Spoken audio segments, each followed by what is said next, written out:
بسم اللہ الرحمن الرحیم۔ بے نصر اللہ، اللہ کی مدد کے ساتھ اللہ مدد کرتا ہے جس کی چاہے۔ یانصر من یشاء، نصر نیچے لکھا ہے فعلاً یعنی بدر میں، اور غلبہ قولاً غلبہ روم، قول میں بھی غلبہ ملا اور فعلاً بدر میں اللہ تعالی نے نصرت کی۔ وَهُوَ العزیز الرحیم، العزیز ازالہ شبہ ہے کہ مسلمان اتنے کمزور ہیں، مکہ میں مارے کھا رہے ہیں اور اتنے ظلم ان پہ ہو رہے ہیں، تو یہ کس طرح ہو سکتا ہے کہ مسلمان غالب آ جائیں گے؟ ظاہری حالات نہیں، اسی طرح رومی وہ بھی کس طرح غالب آئیں گے؟ کل شکست کھائی تو فرمایا هو العزیز، جو خبر دینے والا ہے وہ غالب کرنے والا بھی ہے، العزیز۔ اور الرحیم، مسلمانوں کے ساتھ وہ زیادہ رحمت کرنے والا ہے، اس لیے یہ خبر ضرور پوری ہوگی اور اللہ تعالی اپنی خاص نصرت سے نوازیں گے۔ یہاں پر شیعہ کی کتاب ہے روضۃ الکافی، اس میں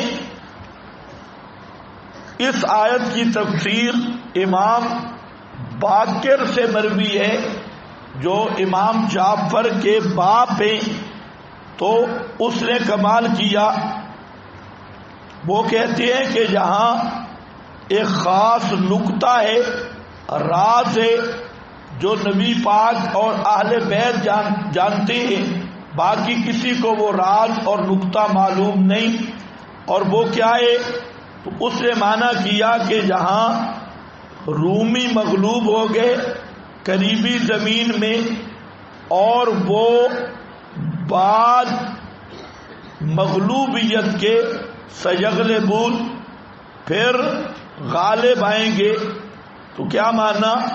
وَهُمْ مِنْ بَعْدِ غَلَبِهِمْ سَيَغْلِبُونَ، جہاں غَلَبِهِمْ وہ کہتا ہے کہ یہ مبنی للفاعل ہے، مبنی للمفعول نہیں، اور معنی یہ ہے کہ فارسی ایرانی رومیوں پر غالب آنے کے بعد ان ایرانیوں پر مسلمان غالب آئیں گے، رومیوں کو یہ شکست دیں گے اور ان پر مسلمان غالب آئیں گے۔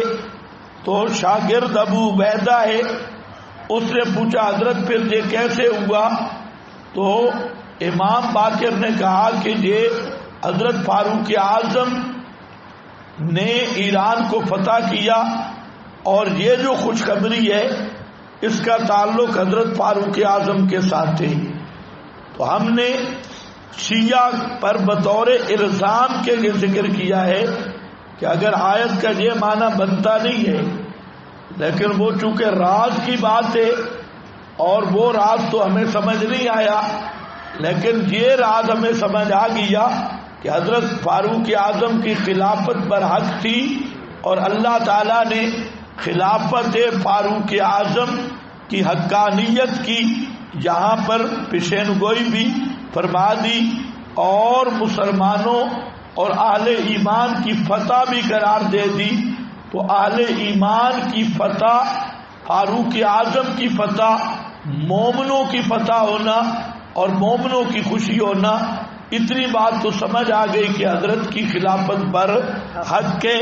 باقی آیت کا یہ معنی اس لیے نہیں بنتا کہ وہ بضع سنین آ چکا ہے اور یہ چند سال ہیں، اور فاروق اعظم کی فتح تو حضرت صدیق کے دور کے بھی بعد میں جا کے ہوئی، جو ایران مفتوح ہوا۔ تو بہرحال قرآن پاک کا یہ معنی نہیں بنتا، لیکن امام پاک کے اس فرمان پاک سے یہ بات سامنے آ گئی کہ خلافت فاروق اعظم برحق کے۔ یہ الزاماً کہہ رہا ہوں۔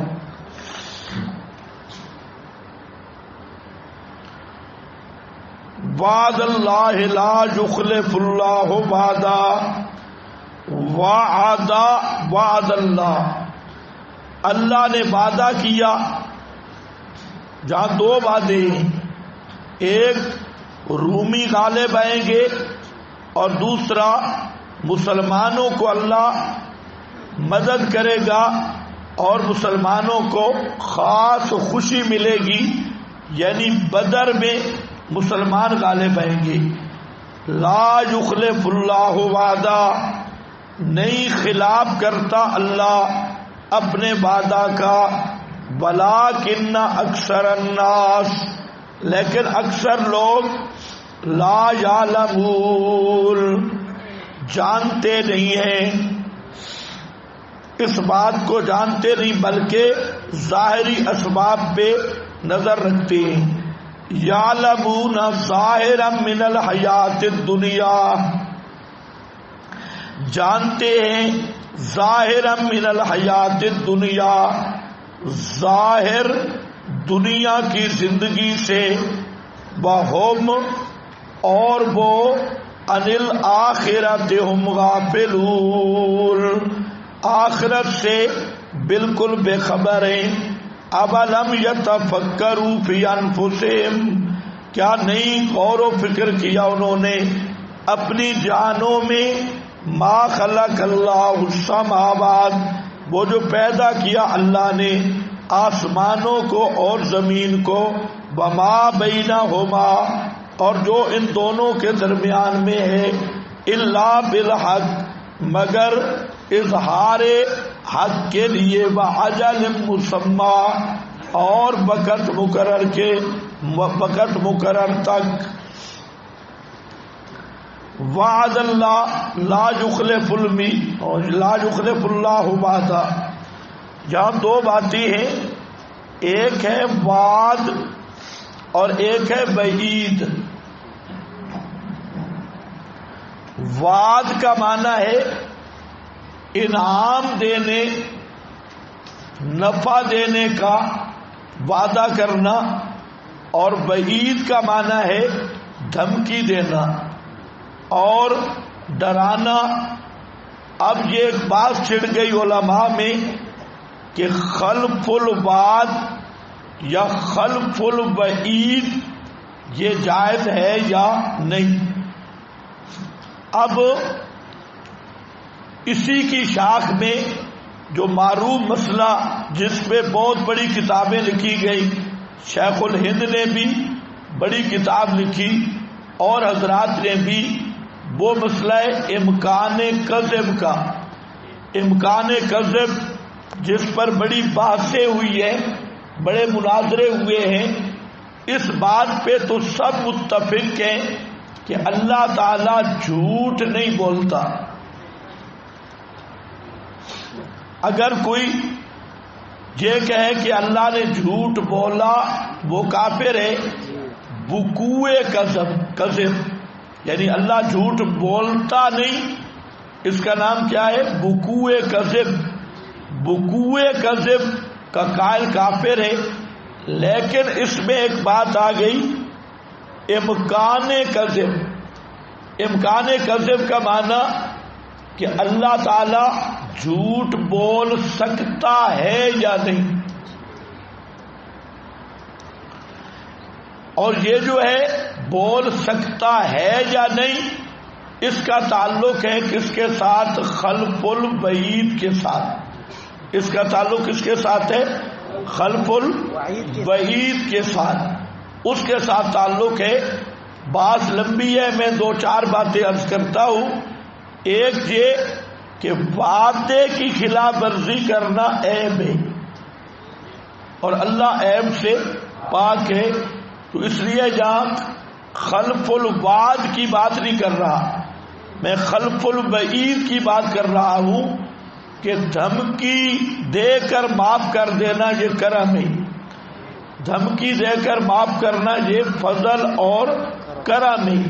اور فضل و کرم اللہ کے لائق ہے، لیکن کوئی عیب اللہ کے لائق نہیں ہے.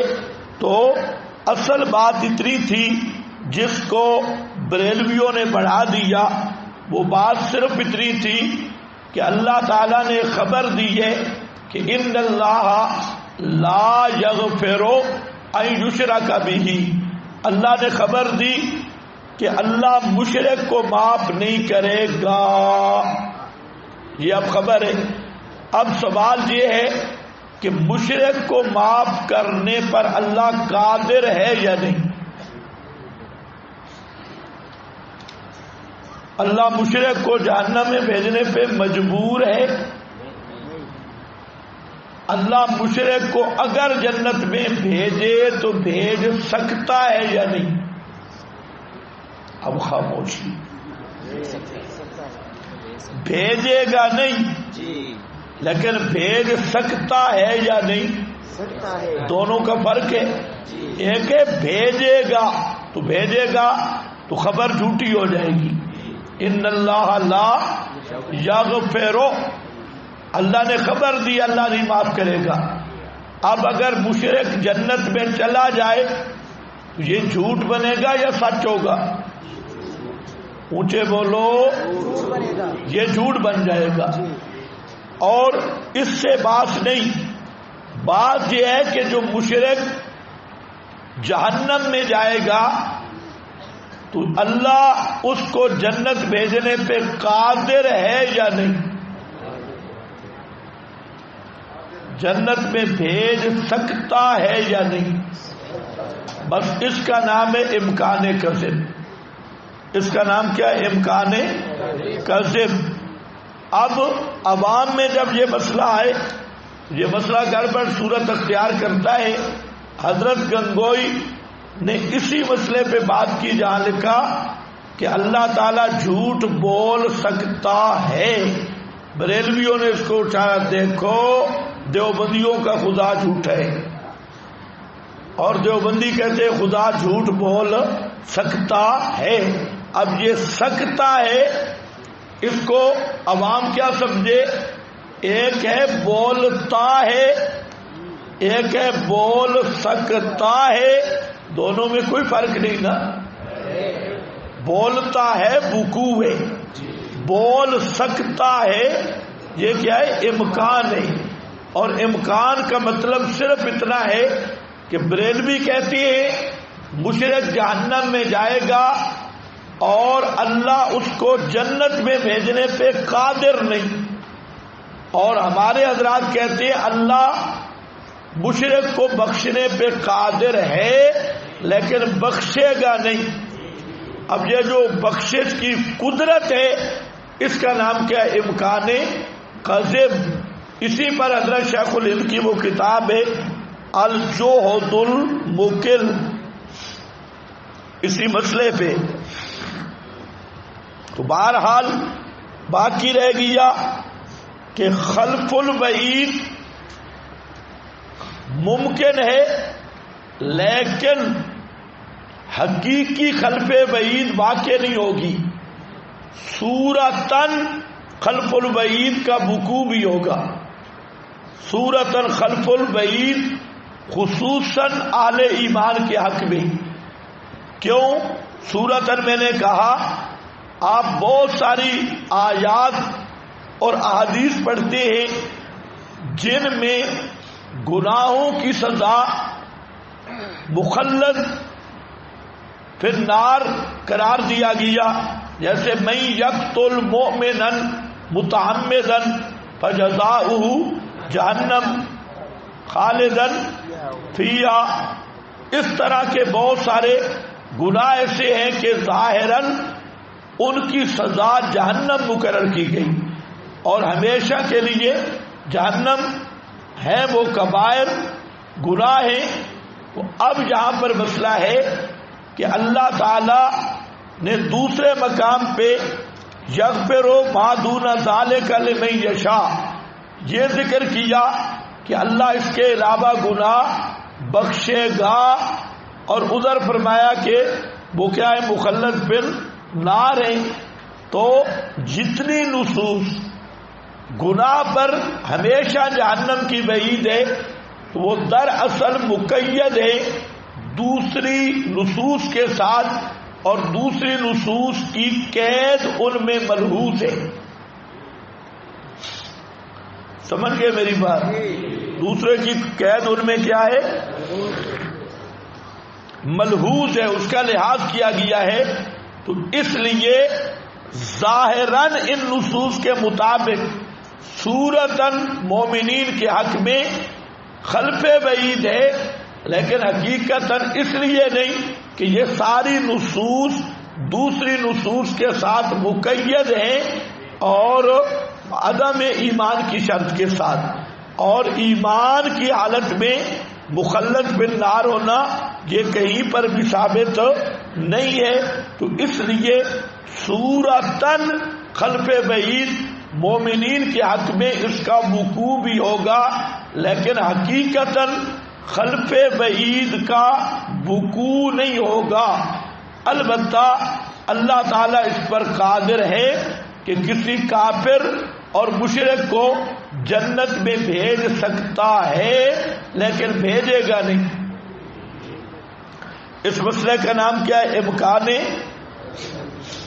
امکان کذب یا چپ؟ ہاں بھائی.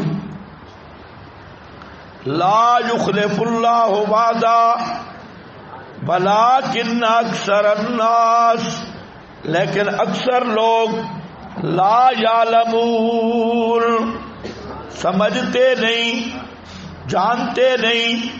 یعلمون ظاہرا من الحیات الدنیا، جانتے ہیں.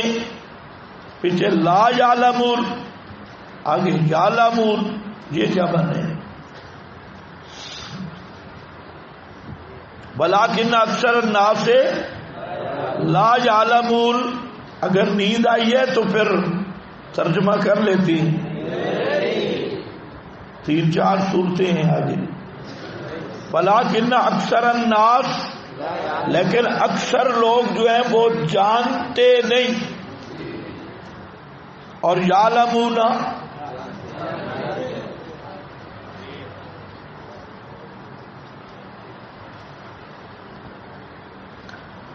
یعلمون ظاہرا من الحیات الدنیا،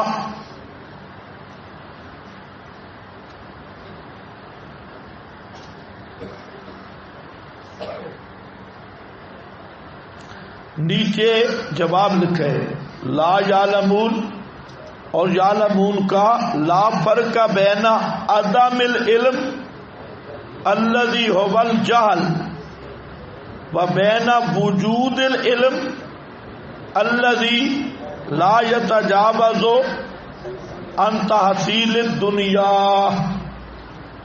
عن تحصیل الدنیا، ایم اے کرنا، ڈبل ایم اے ڈگریاں، یونیورسٹیاں کراس کرنا اور کھوتے چرانا برابر ہے. کھوتے چرانا برابر ہے. کیوں؟ ایسا علم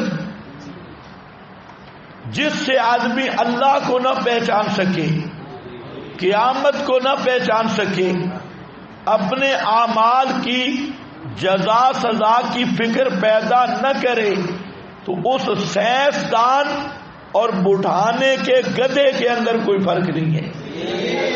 ایسا بڑا سائنسدان بنا ہے. اس بات کو سمجھو، یہ آیت کا مفہوم ہے کہ لا یعلمون حقائق کو نہیں جانتے، اور جانتے کس کو ہیں؟ یعلمون ظاہرا من الحیات الدنیا، دنیاوی علوم جانتی ہیں. ایم اے ڈگریاں، آکسفورڈ یونیورسٹی کے فضلاء، کوئی سائنس بنا پڑا ہوا، کوئی پی ایچ ڈی اور کوئی اس سے اوپر والی ڈگریاں، لیکن ایسا علم جس کو یہ علم کی روشنی کہہ رہے ہیں، جو علم اللہ کی معرفت کا سبب نہیں، جس علم سے توحید نہیں حاصل ہوئی، جس علم سے شرک سے جان نہیں چھوٹی، جس علم سے قیامت اور اللہ تعالی کے احکام کا علم نہیں ہوا، چاہے وہ ملا ہے تب بھی وہ جاہل ہے لا یعلمون، چاہے وہ فلسفی منطقی سائنسدان دنیا کی ڈگریاں حاصل کرنے والا، وہ بالکل چٹا ان پڑھ اور خالص جاہل ہے جس نے کتابیں پڑھی ہیں لیکن اصل کتاب پڑھی نہیں۔ اور اصل کتاب کیا ہے؟ توحید والی۔ اصل کتاب کیا ہے؟ توحید والی۔ ہاں کتاباں پڑھیا تے اپنے آپ نو پڑھے ہی نہیں۔ یہ تو بلا شاہ بھی بڑی اچھی بات کر گیا کہ اس کہ چھڈ ملا کتاباں پڑھیا تے اپنے آپ نو پڑھے ہی نہیں۔ بڑی کتابیں مکتبے پڑھ گیا لیکن اپنا پڑھا ہی نہیں، اپنا مطالعہ کیا ہی نہیں۔ اگر آدمی اپنا مطالعہ کر لے اور اپنے آپ کو پڑھ لے تو سارے راز تو اسی اپنے وجود میں کھڑے ہیں۔ آگے اللہ تعالیٰ اسی سے دلیل لائیں گے۔ تو خلاصہ کیا ہے جہاں پر کیا آ رہا تھا؟ وَلَٰكِنَّ أَكْثَرَ النَّاسِ لَا يَعْلَمُونَ، اکثر لوگ جانتے نہیں، يَعْلَمُونَ ظَاهِرًا مِنَ الْحَيَاةِ الدُّنْيَا۔ اس کا جواب دیا لا فرق بین عدم العلم الذي هو الجہل، نہیں فرق عدم علم، یہ اچھی طرح سمجھو، الذي هو الجہل، عدم علم کیا ہے؟ وہ جہل ہے۔ جہل کا مطلب پڑھے ہی نہیں، بالکل جاہل ہے۔ اور بین وجود العلم، اور درمیان اس علم کے پائے جانے کے کہ جو نہیں آگے بڑھتا تحصیل دنیا سے، دنیا کے حاصل کرنے سے جو آگے نہیں بڑھا۔ آگے کیا ہے؟ اللہ کی معرفت، توحید، قیامت، آخرت کے لیے وہ علم کام نہیں آیا تو وہ علم اور بالکل گدھا جاہل ہونا دونوں برابر ہے۔ یہ بات آپ سمجھ گئے؟ ایک معنی چاہیے، علم وہ ہے جو علم توحید سمجھائے، علم وہ ہے جو علم قیامت سمجھائے، علم وہ ہے جو علم دنیا کی بے ثباتی سکھائے اور اللہ کا بندہ بنائے۔ اس کا نام کیا ہے؟ علم ہے۔ اور یہ جو موجودہ تعلیم، میں بار بار اس لیے کہہ رہا ہوں کہ پورا دجالی ماحول بن چکا ہے، پورا طاغوتی نظام، اور اس نے علم کے انداز بھی بدل دیے۔ آج کس کو کہتے ہیں تعلیم یافتہ؟ کس کو کہتے ہیں تعلیم یافتہ؟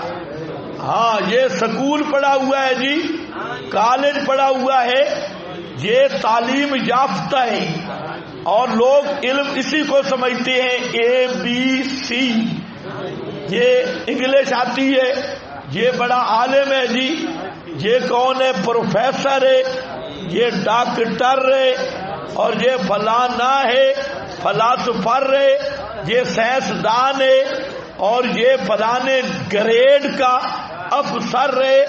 اللہ فرماتے ہیں اس گریڈ کے افسر اور اس سائنسدان اور اس گدھے میں کوئی فرق نہیں جو گھاس کھا رہا ہے اس پینٹ پتلون والے ابلیس سے۔ یہ بہتر ہے یہ جہنم سے بچ جائے گا، اور وہ کارٹون جہنم میں جائے گا اور وہ جہنم سے بچ نہیں سکتا۔ جو اپنے آپ کو تعلیم یافتہ ماہر کہہ رہا ہے، وہ اس نے حاصل کیا کیا؟ دنیا کا علم، انجینئرنگ کی دنیا کا علم، پروفیسری کی دنیا کا علم، سائنسدان بنا دنیا کا علم، اور کوئی بڑی چیز بن گیا دنیا کا علم۔ تو اللہ فرماتے ہیں یہ جو ظاہر دنیاوی علوم ہے ان کا ہونا اور نہ ہونا یہ بالکل ایک ہی جیسا ہے۔ تو اصل علم کیا ہے؟ علم قرآن والا، علم سنت والا، اللہ کی توحید والا، اور یہ ہے اصل انسانیت کی پہچان۔ آگے ابھی آ رہا ہے، اصل فطرت کی پہچان ہے۔ اور جتنے باقی علوم سکولوں پہ کیا لکھا ہے؟ طلب العلم فریضۃ علی کل مسلم. وہ سکول والا علم طلب العلم، وہ انگریز کا غلام بننے والا علم جس کی پوری تعلیم کا حاصل کہ اللہ کے بندے نہ بنو، انگریز کے بندے بن جاؤ اور مغرب کے غلام بن جاؤ. اسی لیے تو آپ کے ملک میں عربی کا مضمون لازم نہیں، اسلامیات کا مضمون لازم نہیں، لازم مضمون کیا ہے؟ انگلش، انگریزی لازم. یہ ہے ان کے ٹاؤٹ غلام. اپنے آقا کی زبان سیکھنا، کہتے ہیں انگریزی کے بغیر ترقی نہیں ہوتی. کیا بات ہے، انگریز نے کتنی ترقی کی، تم اس سے بھی آگے بڑھنا چاہتے ہو تو ترقی نہیں ہوتی. اور ساری یہ ذہنی غلامی ہے شیاطین کی. ملک کی زبان اردو ہے، قومی زبان، لیکن آج 2022 ہو گیا اور 1947 سے لے کے آج تک ان انگریز کے بچوں نے ملک میں قومی زبان رائج نہیں کی. دفتر میں اردو نہیں، درخواست میں اردو نہیں، اپنی زبان نہیں، انگریز کی غلامی میں بہ گئے. اور انگلش انگلش انگلش، سکولوں میں انگلش، انگلش میڈیم، فلانا انگلش. بھائی انگلش سیکھنے کے ہم منکر نہیں، بے شک سیکھو، لیکن انگلش والوں کے غلام نہ بنو. انگلش کو عربی سے بھی تم نے فضیلت دے دی کہ عربی اختیاری ہے اور انگلش لازمی ہے، اسلامیات اختیاری ہے اور انگلش لازمی ہے. کم از کم تم مسلمان ہو، تمہارے لیے تو عربی لازمی ہونی چاہیے تھی، اور کوئی زبان آتی نہ آتی عربی آنی چاہیے تھی کہ دین عربی ہے، پیغمبر عربی ہے اور قرآن عربی ہے، سنت عربی ہے. تو عربی سیکھنی ضروری تھی یا انگلش سیکھنی ضروری تھی؟ بوٹ پالش کرنے کے لیے انگلش سیکھی جا رہی ہے. تو اس لیے سکولوں پر یہ درج کرنا طلب العلم فریضۃ، یہ خالص تحریف فی الحدیث ہے. اسی طرح علم والی ایتیں سکولوں کی دیواروں پہ چسپاں کرنا یہ خالص کفر ہے اور خالص تحریف فی القرآن والحدیث ہے. یہ اطلب العلم ولو بالسین ہے کذابہ. کسی چینی نے حدیث بنائی ہے. علم حاصل کرو اگرچہ تمہیں چین جانا پڑے.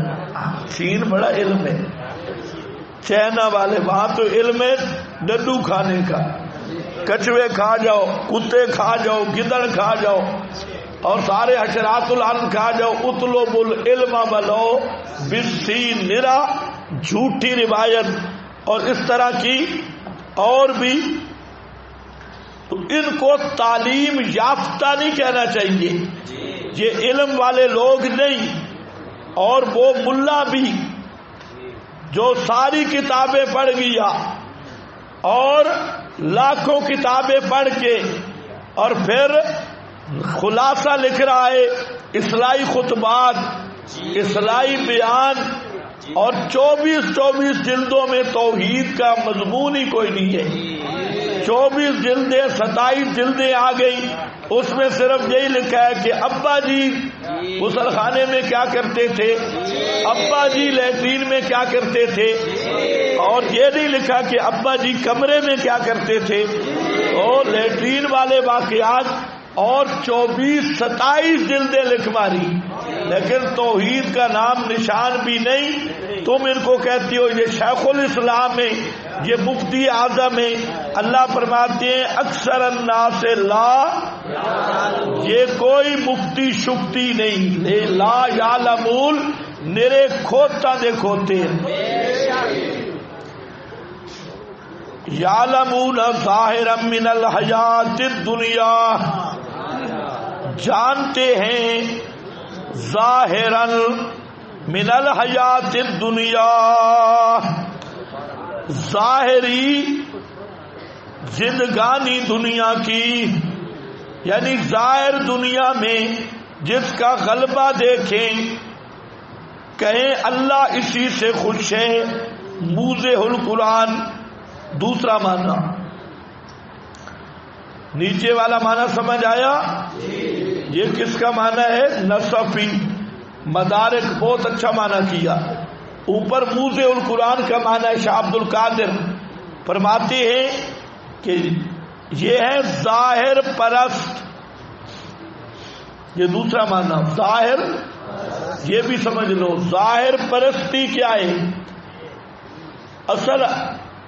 اکثر آدمی آج ظاہر پرست ہے اور وہ دیکھتے ہیں ظاہری ٹیپ ٹاپ، ظاہری غلبہ، ظاہری اقتدار، ظاہری ترقیاں، ظاہری ٹیکنالوجی، ظاہری سائنس، اور صرف ظاہر کو دیکھتے ہیں اور جو اس کی حقیقت ہے اس کی طرف دیکھتے ہی نہیں۔ دنیا کی ظاہر پرستی، مظاہر پرستی، یعنی بالفاظ دیگر مادہ پرستی۔ کیا ہے؟ مادہ پرستی۔ ان کی نظریں ظاہر تک ہیں۔ امریکہ نے ترقی کر لی، انہوں نے ظاہر میں اونچی بلڈنگیں دیکھی، پینٹاگون دیکھا، یہ سجدے میں گر گئے۔ اتنی بڑی ترقی ہو گئی، بڑی بلڈنگ دیکھی، بڑا پیرس دیکھا، شہر دیکھا، گلیاں دیکھی، کپڑے دیکھے، لباس دیکھے، چہرے دیکھے، ٹیپ ٹاپ دیکھی، تو یہ ان کے سامنے سجدے میں گر گئے۔ تو یہ لوگ کون ہوتے ہیں؟ ظاہر پرست اور مادہ پرست۔ یہ دنیا اکثر جو ہے یہ مادہ پرست ہے، ظاہر پرست ہے۔ میں نے اس کی مثال دی تھی شیخ سعدی رحمہ اللہ کا واقعہ کہ شیخ سعدی ایک دعوت پہ گئے، سادہ لباس میں، وہ جو خدام تھے انہوں نے دھکے مار کے اٹھا دیا اور کہا بابا تو کدھر آیا ہے؟ بڑے لوگوں کی دعوت ہے اور تو بے وقوف کدھر آ گیا ادھر؟ تو سعدی گھر آئے، انہوں نے بڑا جوڑا جبہ شبہ کبے سمیت اٹھایا اور ٹیپ ٹاپ کر کے گئے، تو انہوں نے استقبال کیا کہ ایسے لوگوں کی دعوت ہے۔ تو وہاں سعدی بیٹھ گئے اور کبھی اپنا جو وہ کلا تھا اور پگڑی تھی اس کا پلو سالن میں ڈبوتے، کبھی اپنی قمیض کا پلو سالن میں ڈبونا شروع کیا۔ لوگوں نے کہا یہ کیا؟ تو سعدی نے کہا کہ میں تو پہلے بھی آیا تھا، آپ نے مجھے دھکے مار کے نکال دیا، ابھی اس کی وجہ سے تم میرا پروٹوکول اور عزت دے رہے ہو، تو پھر اس کو میں کھلا رہا ہوں نا، مجھے تو آپ نے پہلے دعوت کھلائی نہیں ہے، میں تو پہلے بھی آیا تھا۔ تو شیخ سعدی کا مقصد ہی اس حکایت سے یہی بیان کرنا ہے کہ جو ظاہر پرستی ہے، مادہ پرستی، یہ انسانوں پہ غالب ہے۔ اسی کی قدر ہوگی جس کا ظاہر خوبصورت ہو، اسی کی قدر ہوگی جس کی مال کوٹھی بینک بیلنس ہو، اسی کو سمجھا جائے گا اس پہ اللہ راضی ہے۔ جس کے پاس دنیا کا مال ہوگا، تو آج جس زمانے سے ہم گزر رہے ہیں یہ مادہ پرستی کا زمانہ ہے، ظاہر پرستی کا زمانہ ہے، اور ملا بھی اسی کا شکار ہے۔ اگر مجمع بڑھ جائے جلسے میں تو کیا کہتے ہیں کہ جلسہ کامیاب ہو گیا ہے۔ کیوں کامیاب ہوئے؟ کہ لوگ زیادہ آ گئے، زیادہ لوگ، اور اندر گویا بیٹھے یا اندر مسئلہ بیان ہی کوئی نہیں ہوا، یہ جلسہ کامیاب، بڑا کامیاب ہوا ہے۔ جو پہلے بے نمازی تھے اسی طرح جا رہی ہے، جو پہلے حرام خور تھے تو پہلے سے بڑھ گئے، کسی شخص میں تبدیلی آئی کوئی نہیں، اور جلسہ کامیاب ہو گیا، کھوتے کافی اکٹھے ہو گئے۔ یہ اس کو حالانکہ کامیابی تو یہ ہے کہ ایک آدمی بھی ہدایت کی طرف چل پڑے، یہ کامیابی ہے، اور سارے بابا کر کے اٹھ گئے، تو یہ کون سی کامیابی ہے؟ تو لوگ زیادہ ہو گئے۔ اچھا، آج کل لوگ جنازوں پہ پوچھ رہے ہوتی ہیں فلانے کا جنازہ کتنا بڑا تھا جی، اور جی ماشاءاللہ، اب آئندہ یہ بھی لفظ آئیں کہ بڑا کامیاب جنازہ تھا۔ کامیاب جلسے، کامیاب جنازے، چاہے میت کو فرشتے مار مار کے الو بنا دے، پیچھے جنازہ کامیاب ہوگی جائے، جلسہ کامیاب ہوگی جائے، اور فلانا کامیاب ہوگی جائے. یہ ہوتی ہے ظاہر پرستی، مادہ پرستی، ظاہر کی پوجا، اور حقائق سے نظریں بند کرنا، حقیقت کی طرف متوجہ نہ ہونا. اور قرآن اسی پر کہہ رہا ہے کہ یعلمون ظاہراً، جانتے ہیں، ظاہراً من الحیات الدنیا، ظاہری ٹیپ ٹاپ دنیا کی زندگی کی، وَهُمْ عَنِ الْآخِرَةِ ہم غافلون، اور وہ آخرت سے بالکل بے خبر ہیں، بالکل بے خبر ہیں. تیسرا معنی تو وہی ہے، تیسرا مرادی معنی مطلب یہ ہے کہ یعلمون، اکثر لوگ یعلمون ظاہرا من الحیات الدنیا، دنیاوی چیزوں کے بڑے ماہر ہوتی ہیں، ماہر ڈاکٹر، ماہر اسپیشلسٹ، اور ماہر تبصرہ نگار، اخباروں کے کالم لکھنے والا، اور بڑے تبصرے لگانے والا، اور بڑے دنیا کے فنون جاننے والا، لیکن آخرت سے بالکل بے خبر ہیں. ان سے نماز سنو تو نہیں آئے گی، کلمہ سنو تو نہیں آئے گا، ان سے دین اسلام کی بنیادی باتیں پوچھو تو نہیں آئے گی. لیکن اگر تاریخ دیکھو تو جنگ جرمن کے قصے سنائے گا، صبح سے لے کے شام تک مطالعہ ختم نہیں، کبھی اخباریں کبھی لطیفے. لیکن جہاں دین کی بات آئے گی، آخرت کا معاملہ، تو وہ اس کی حالت ہے غافلون، اس کو پتہ ہی نہیں آخرت کے امور کے بارے میں، صرف دنیا کی چیزوں کا ماہر ہے. تو کیا فائدہ دنیا کی چیزیں جاننے کا؟ اور چوتھا معنی بھی ہے، چوتھا مطلب اس آیت کا، چوتھا مطلب یہ ہے کہ یعلمون ظاہرا من الحیات الدنیا، اس جہان میں دو چیزیں چل رہی ہیں. ایک اسباب چل رہے ہیں، اسباب یہ ظاہر ہیں، ظاہر اسباب ہیں، جتنے اسباب بھی ہیں یہ ظاہراً ہیں، اور ایک ان میں مخفی قوت ہے، ما فوق الاسباب، جو ان اسباب میں ربط دینے والی ہے، ان اسباب کو چلانے والی ہے، وہ اللہ تعالی کی مشیت اور اختیار ہے. بہت سارے لوگ ظاہری اسباب اور مسببات کے سلسلہ سے تو واقف ہیں. جی پتھر اوپر سے نیچے آتا ہے، کیوں آتا ہے؟ کشے سے شکل آ گئی، یہ کشا سے شکل آ گئی. اب یہ ہے نا، رب تو معلوم ہو گیا، یہ ظاہران ہے. اب اگر ان سے کوئی پوچھے کہ اس شکل کو پیدا کرنے والا کون ہے، اس کشے سے شکل کو، یہ الٹی بھی تو ہو سکتی تھی،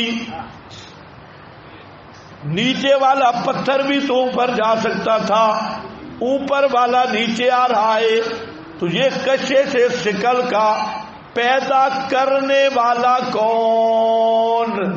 تو یہ کیا ہے؟ حقیقت. اور وہ ظاہری اسباب کا ربط وہ ظاہر ہے. آپ سمجھ رہے ہیں یا میں سمجھا نہیں رہا؟ تو یہ اس میں بہت بڑا علم کا باب ہے. اگر آپ سوچیں تو ظاہری ربط کچھ اور ہے، اور جو اصل قدرت کار فرمائے اس میں، تو یہ آج کی پوری دنیا سائنسدانوں کی وہ صرف یہ تو معلوم کرتی ہے جی سورج زمین سے کتنا دور ہے. اگر اتنا فاصلہ ہوتا، زمین تھوڑی نیچے ہوتی اوپر ہوتی، اس پر کیا تبدیلیاں آتی؟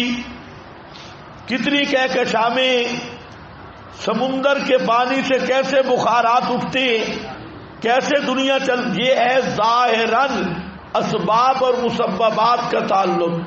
اور ایک جو قدرت ہے ما فوق الاسباب کہ سورج کو یہ فاصلہ دینے والا ہے کون، اور ان پورے کارخانے کائنات کو اپنے مقام پہ رکھنے والا ہے کون، اور یہ نظم قائم کرنے والا ہے کون، اس حقیقت کی طرف ان کا خیال ہی نہیں جاتا۔